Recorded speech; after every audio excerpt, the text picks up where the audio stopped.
Good morning. In today's video, I'm going to talk about how to become a better decision maker. Well, I've been working with a smart young leader for the last couple of months, helping him to do exactly that. What happened was that when we were trying to identify his areas of development, what one thing that came out was that he needs to become a better and a faster decision maker. And it can be a broad topic, but what I believe about decision making is that more than the skill sets and the tool sets, it's a mindset that we have inherited or that we have been, kind of taught at school and colleges that comes in the way of us becoming a better decision maker. And one of the ways that you can become a better decision maker in the workplace is by incorporating small practices and habits in our day to day lives while making decisions, which can then be used very effectively in the workplace. So I thought that I'm going to share a framework with this leader, but at the same time, also realize that this could be useful for the others in the community, and hence this video. Today, we're going to be talking about how to become a better decision maker. The first thing that we need to understand in this is that for becoming a better decision maker, we need to become more intentional in the way that we process information or make our decisions. Because come to think of it, most of our decisions are based upon what happened in the past and what was our experience with that. And then we project that into the future and then make a decision about whether we should or should not do it. And our choices usually are binary. That is either I will do it or I will not do it. And in these cases, the failure rates are almost 50%, right? But if you were to introduce one more choice, a third alternative, then the likelihood of your decisions becoming better improves by almost 33 and 35%. And in today's uncertain world, where we are constantly facing situations which are unprecedented, and there are lots of uncertainty in that, it becomes even more important for us to evaluate the available data and make the right choices. Like Charlie Munger said that it's you are going to make mistakes in making decisions. The person who makes the least amount of mistakes wins. So it's a given that we are going to make mistakes, but how do you make sure that you make lesser mistakes? For that, if we have an intentional framework to help us put the information through, then we are likely to become better decision makers. So that's the core philosophy behind this framework. And I'm going to share with you 4 mental models that you can put your information through as filters to come to a conclusion of what could be a right decision for you. All right. But before we do that, let's have a look at what are some of the mindsets that stop us from. But before we do that, let's have a look at what are some of the mindsets that stop us from becoming a better decision maker, right? The first thing is we were never taught that at school or colleges. Come to think of it, we were always given very well-defined, neatly packaged problems from different domains. And we were told that there is one single right answer and that we have to find what that answer is all about. So we have probably learned how to solve problems, but what we have not learned is to first come and define the problems. Why? Because in the real world, in the real life scenarios, we all know that problems, they don't come packaged in neat packages. You need to be able to first define your problem before we can even start to solve them, right? And because we have this fear of making mistakes when making a decision, because once again, what we have been taught is making mistakes is not good. Failure is not good. So we have this association, we have this mindset that I must not make mistakes and I must not fail. So that impacts the way that we approach decision making. And we are constantly trying to find out more and more information so that the likelihood of making mistakes will be less and less. But in the bargain, we get into analysis. Good. Failure is not good. So we have this association, we have this mindset that I must not make mistakes and I must not fail. So that impacts the way that we approach decision making. And we are constantly trying to find out more and more information so that the likelihood of making mistakes will be less and less. But in the bargain, we get into analysis paralysis. How much information is enough? And when is it that you put a stop to it and make sure that you go ahead and take a call, right? So that's also another mindset. So these are the 3-4 things: not being taught, being told that there is only one single right answer, collecting too much of information, or fear of making mistakes. These are the few things that we must become aware of, that we are operating from that mindset before we can start to learn to make, or start to learn to become a better decision maker. Here, I believe that you need all the three things: the right mindset, the right skill sets, and the right tool sets. So by the end of this video, you will have a framework which will help you to align all these three together. So let's have a look at what sort of mindset is required for us to become a better decision maker. The first mindset shift that we need to make is that there can be multiple ways to skin a cat. There are multiple ways a problem can be solved. Problems really have single correct answer, right? Once we understand that, then we will always have alternatives. And the second shift in mindset that is required is that mistakes are an important part of learning or decision making.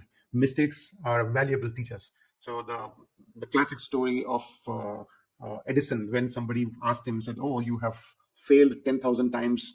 Doesn't it depress you that you are not able to find the right solution for how to make an electric bulb?" And he said, "Well, I found out 9,999 ways that it would not work." Right? So that's a shift in mindset that we are looking for when it comes to making decisions is concerned. And the next is that it's important for you to take quick actions even with less information, because those actions would produce some results, and that would give you an indication in what is the right direction to move. And that's how consultants also work in. Can you imagine leaders working within an organization for a long time? They are stuck with a problem, and then they would call somebody from outside who doesn't have the context, and they are expected to frame the problem and come up with their recommendations in a very short period of time. And the difference between these two is that leaders working within the organizations, they get stuck with the analysis paralysis. They're constantly trying to find out more and more information before they choose to make a decision. Whereas a consultant coming from outside, he would look at the available data and the information and says, "Okay, fine, we know only so much. Let's take some action and see what outcomes we get. And based on that one, we would adjust our approach, or we would realign ourselves." So just thinking about a problem and collecting more information is not enough. We need to quickly start taking action and see exactly where we are going so that we can adjust our approach.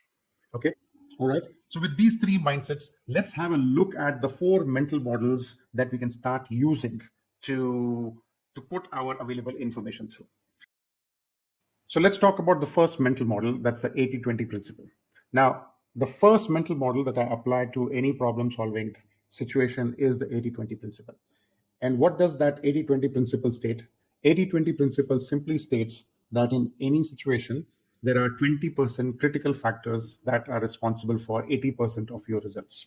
So this is the law of uneven distribution. And this is applicable in every area of our lives. You can see that 80% of the results in any organization, they're produced by the 20% high performing employees. 80% of all the sales are produced by 20% of the high performing salespeople.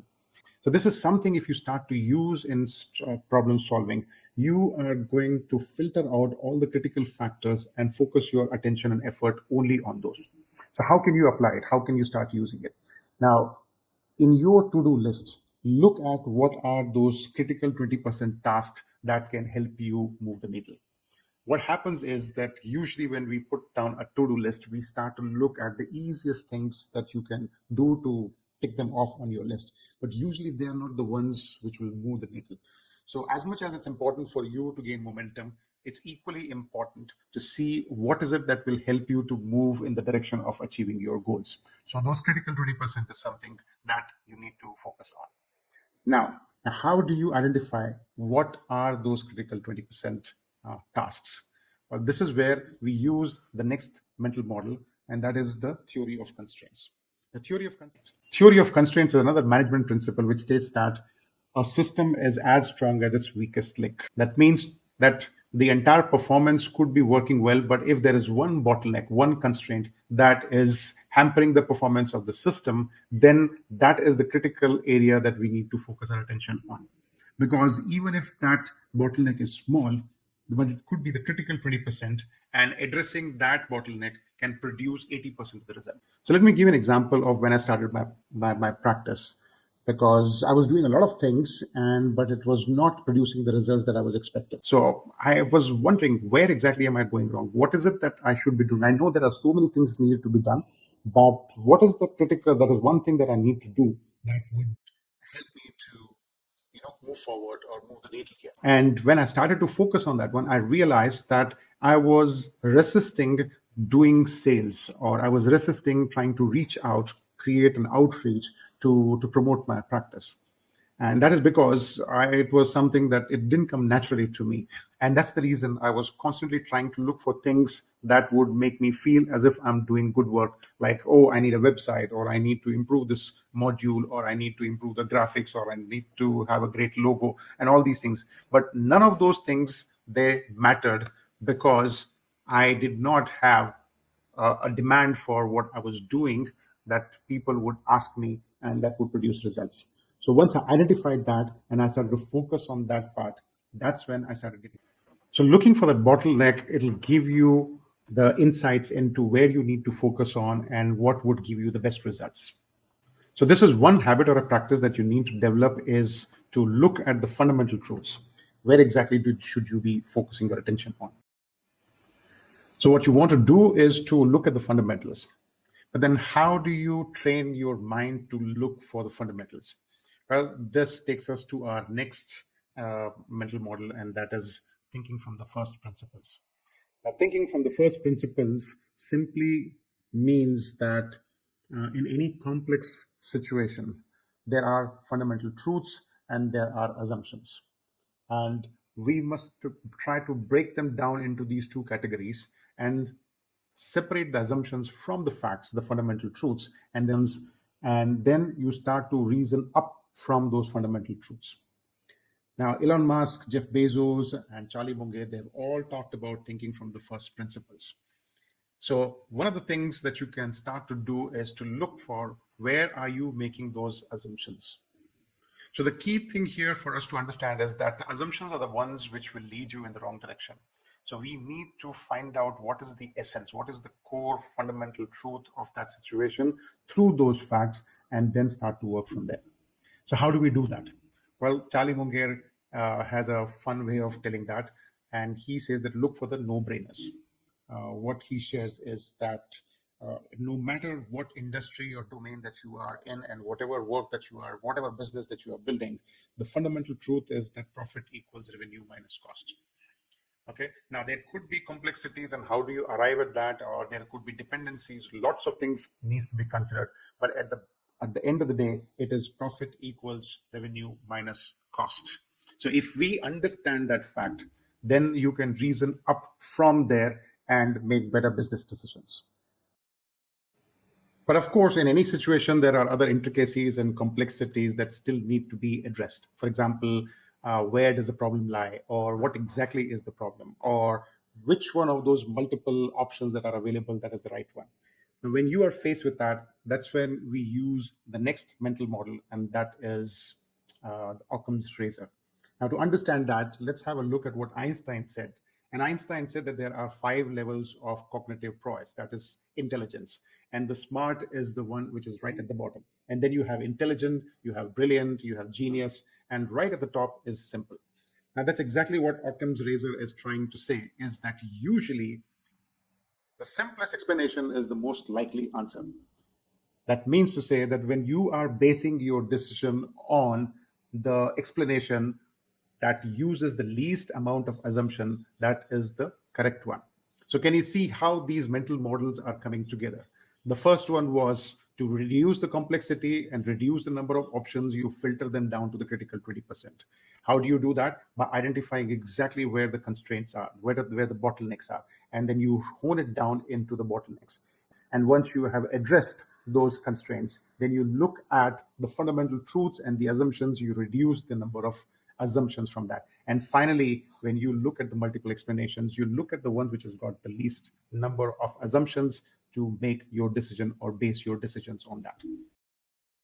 So I hope you can see how each one of these mental models, they build on each other to create a process that gets you to a place of making a better decision faster.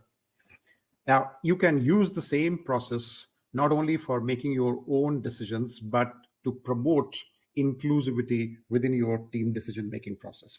There, you need to consider two other things. And what are those? Let's have a look at that, right? So, one thing that you need to work on when we are using the same process for team decision making is to make sure that everybody is on the same page when it comes to defining the problem is concerned. What is the problem that we are going to be solving is something that we need to agree on. It has to be a clear problem statement. Then, second thing is to be able to take multiple perspectives. Now, this is where theory of relativity can explain things much better. So if you are sitting in an aircraft which is moving at 700 kilometers an hour, you don't even realize how fast it is moving because you are also moving at the same speed. But an observer from outside watching the aircraft move would see that it's moving so fast.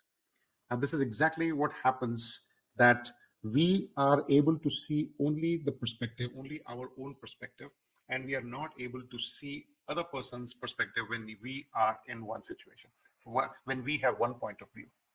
And when that happens, there can be blind spots that you would not consider while making a decision. And that's the reason it is very important for you to consider other perspectives while making a decision. Now, one of the things that stops people from doing that is because they feel that it has got a lot of resistance, or it's very difficult for you to get everybody on the same page or align them for coming to a single approach or a solution. Now, here's the thing. You do not necessarily have to have everybody agree with the final decision. If there is going to be multiple perspectives, then it is highly unlikely that you are going to come to a decision or an agreement where everyone agrees. But the more important part here is to be able to consider different perspectives, weigh your pros and cons, and based on that, somebody needs to take a final decision. Now, one way to understand is that Jeff Bezos, I'll give an example of Jeff Bezos, who says that many a times in the meetings with his team, he doesn't agree with the final call or the final decision that they are taking. And in those situations, he would voice his opinion and say, I disagree, but I will commit. Now, it's important for you to see that he has mentioned that he is not in agreement. Having said that, he also says that whatever the final decision is, he will stand by it. And that is exactly the place we want our team to be, where all the viewpoints and perspectives are considered, and then a decision is taken, irrespective if there are some people who do not agree with it. The second thing that we need to consider when it comes to team decision making is concerned is that of double clicking. Many a times people would walk into a meeting and you are not sure whether they have actually given it a thought or considered their own opinion. And in those situations, many times people would just double click on somebody else's opinion because of their relationships or because of any personal biases as such. Now, in those cases also, you may not be making a good decision. So another practice at Amazon is that of what they call a 6-page memo. Anytime somebody were to propose something which requires a team to take a decision, the proposer is asked to write a 6-page memo detailing all aspects of the discussion that needs to take place and share it with the other stakeholders involved in that decision making. Once that is done and the team comes together, they spend the first 30 minutes of the meeting reading through that memo thoroughly and coming to their own independent conclusion of what it means for them. And it's only after that they would launch into a discussion, debate, or a negotiation. That way, you are ensuring that everybody has got their viewpoint and everybody has considered what their stand is. And that way, you avoid people double clicking into it. How can you use this concept for making better decisions within your team? You could also probably follow the same methodology of writing a memo, or otherwise, another simpler way of doing that would be to have a Google form on which you just write one single question right on top and ask people to put in their opinions or perspectives of what they feel that their viewpoint or stand is when it comes to that decision is concerned. So this can be shared with the team in advance and they can come with their own independent thinking. And you can be rest assured that if there are people who have shared their perspective and that they have got their independent thinking involved, in the decision making, that you are most likely to make better decisions and not be blindsided by any aspects that you might not have considered. Okay, so let's summarize. So here are the 5 steps for making better decisions. The number one is that you need to be intentional. Look at your mindset and become aware of how you have been making the decisions in the past, and that you need to look at things in a more objective manner. Then the step number one is to be intentional. Then step number two is to put the problem statement through these 4 filters to reduce the complexity, prioritize with 80/20, look at where the bottlenecks are, and look at what are the assumptions and what are the truths, and base your decisions on the truths, not on the assumptions. And finally, when you have multiple options to consider from, look at which is the most likely answer, which is what is the simplest possibility, what is the simplest explanation for your answer, and use that to make your decisions. While you're making decisions with a team, allow for multiple perspectives to be shared and independent thinking, so that you are not blindsided by anything that you have not considered. So I'll be happy to hear from you exactly how you plan to use this, or if you have used any part of it, what has been the outcomes and how it has changed the way that you make decisions. All right. And I will see you in the next video. Thanks. Bye-bye.